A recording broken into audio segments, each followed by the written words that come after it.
కొందరుసార్లు ఫాస్టులు రారని వేరే ఫాస్టులు తీసుకొస్తారు. దాంట్లో ఒక అతను అందరు కళ్ళు మూసుకొని ప్రార్థన చేస్తుంటే, మా చర్చి విషయాలు అన్నీ మీకు చెప్తాను, ప్రార్థన చేస్తుంటే ఒక అమ్మాయికి లవ్ లెటర్ ఇచ్చాడు. దాంట్లో అన్ని లవ్ లెటర్ ఇచ్చాడు. చర్చిలో నేను పెద్ద నిజం చెప్పాను, లవ్ లెటర్ అమ్మాయికి సైగ చేసి అమ్మాయికి ఇచ్చేసాడు. ఆ అమ్మాయికి ఇష్టమేనా? లేదు, ఇష్టం ఉందో లేదో అమ్మాయికి అయితే ఇచ్చేసినప్పుడు వాళ్ళ తాతగారు చూసేసారు. చూసేసి పెరుక్కొని ఇంకా లాస్ట్కి అందరి మీద చేపెట్టి ప్రార్థన చేసేటప్పుడు మీరు ప్రార్థన ఆపండి, ఇదిగోండి చదవండి అని ఇచ్చాడు. ఫాస్ట్ గారు ఏం చేశారు, వాసు నువ్వు చదువు, ఏదైనా నేనే చదువుతుంటాను, తీసుకొని చదవంగానే నువ్వు తల ఉంచుకుంటే నాకు ఏదోగా ఉండింది, నీకు నమ్ము అని ఆపేసారు. అక్కడ ముద్దులు ఉంది, నేను నీకు వచ్చి అందరు కళ్ళు మూసుకున్నారు, నీకు వచ్చి నేను ముద్దులు పెట్టాలి అని ఉంది. కానీ నేను మైక్లో చెప్పలేదు అది.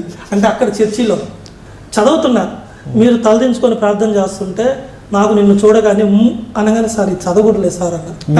చదవమని ఇచ్చింది ఎవరు? ఎందుకు ఇచ్చాడు? ఫాస్టర్కి ఆయన ఇచ్చాడు, ఇది చదవండి మీ వాడు మా తలదించుకుంటే నా కూతురికి ఇచ్చాడని చెప్పి ఆయన ఇచ్చాడు. ఇప్పుడు లవ్ లెటర్ ఇచ్చిన పాస్టర్ ఎవరు, మీకు ఇచ్చిన పాస్టర్ ఎవరు? పెద్ద ఫాస్ట్ వచ్చి మాకు ఇచ్చిన ఫాస్ట్ ఇంకొత్తం తెచ్చుకున్నాడు కదా ఒక వారం క్రితము బైబిల్ స్టడీస్కి, అతను ఈ అమ్మాయికి ఇచ్చాడు. ఇప్పుడు ఆ చదివేటప్పుడు ఆ ఇచ్చిన పాస్టర్ అక్కడే ఉన్నాడా? చర్చిలో 70 మంది ఉన్నారు. ఈ అతను తీసుకొని నా కూతురికి నువ్వు తీసుకొని వచ్చిన ఫాస్ట్ ఇచ్చాడు, మీరు చదవండి అని ఫాస్టర్ గారికి ఇచ్చాడు. ఫాస్టర్ గారు ఏం చేశాడు, వాసు నువ్వు చదువు అమ్మా, ఏదైనా నేనే మైక్లో చదువుతా 90% బైబుల్ కానీ ఏదైనా, అలాంటప్పుడు నాకు ఇచ్చాడు. ఇప్పుడు మీ వయసు ఎంత సార్? అప్పుడు నాకు 19 దాకా ఉంది, 17 to 19 ఉంది. తెలుగు బాగా స్పష్టంగా చదువుతాను. అంటే మరి ఎందుకు సెన్సార్ కట్ చేశారు, చదివేయాలి కదా సార్? అది అప్పుడు భయం వేసింది, సడన్గా అన్నకు ఆగిపోయింది. సార్ ఇది మళ్ళీ చదువుతాంటే, లేదు నువ్వు సార్ ఈయనేమో చదువు అని అంటాడు, ఆయన చదువు అంటాడు. సార్ నేను చదవలేను, దీంట్లో ముద్దులు ఉన్నాయి సార్ అనగానే ఫాస్ట్గా మొహం అంతా మారిపోయింది. పెద్ద ఫాస్టర్ గారికి నేను చెవులో చెప్పేసా, ఆయన పెద్ద రచ్చ చేస్తుంటే నేను చెప్పా, దీంట్లో ముద్దులు అన్నీ ఉన్నాయి సార్, అది ఏదో రహస్యంగా రాస్తున్నాడు, నువ్వు తలదించుకొని ఇంకా చాలా ఉంది. వీళ్ళందరూ వెళ్ళిపోయిన తర్వాత మనం బయటికి పోదాం, మనం కలుసుకుందాము, మీ ఇంటికి వస్తాను, ఎవరు లేనప్పుడు చెప్పు, ఫోన్ నెంబర్ ఇవన్నీ ఉన్నాయి దాంట్లో లిస్ట్. అప్పుడు చిన్న ఫోన్లు ఉన్నాయి. పాస్టర్ ఏం చేశాడు, తరిమేసి ఇంకోళ్ళు తీసుకొచ్చాడు. ఆయన లవ్ లెటర్ లేదు కానీ అది చెప్పొచ్చో చెప్పకూడదు, అయినా చెప్తాను. అందరు కళ్ళు మూసుకొని ప్రార్థన చేస్తుంటాను, నిలబడుకొని ప్రార్థన చేస్తుంటాను కదా. ఆయన పేరు కుమార్ సార్, పేరు కూడా చెప్తే ఇబ్బంది లేదు. కుమార్ సార్ బాగా చదువుకున్న అతను. ఈయన మన మంత్రి నారాయణ కూడా నా క్లాస్మేట్ అని చెప్తుంటాడు.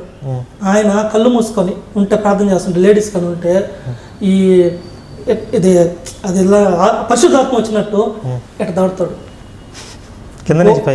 తాడుతాడు పైనుంచి కిందకి నుంచి పైకి. గోబెట్టు నువ్వు కింద అమ్మ ఒకరోజు, ఇంకోసారి రాబాగా నా ఇంటికని.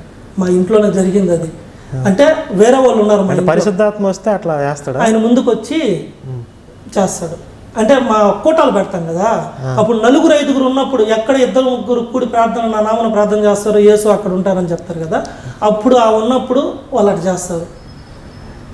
ఆడవాళ్ళు అభ్యంతరం చెప్పట్లేదా? ఎందుకు చెప్పరు సార్? కొందరు బయట చెప్తే అసహ్యంగా ఉంటుందని చెప్పరు, కొందరు తిడతారు, కొడతారు. ఇంకొందరు పెద్ద ఫాస్ట్ కంప్లైంట్ ఇస్తారు.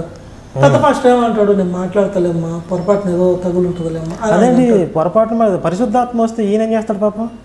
అదే ఆయన చెప్పేది, దాన్నే వాళ్ళు పొరపాటు అంటారు.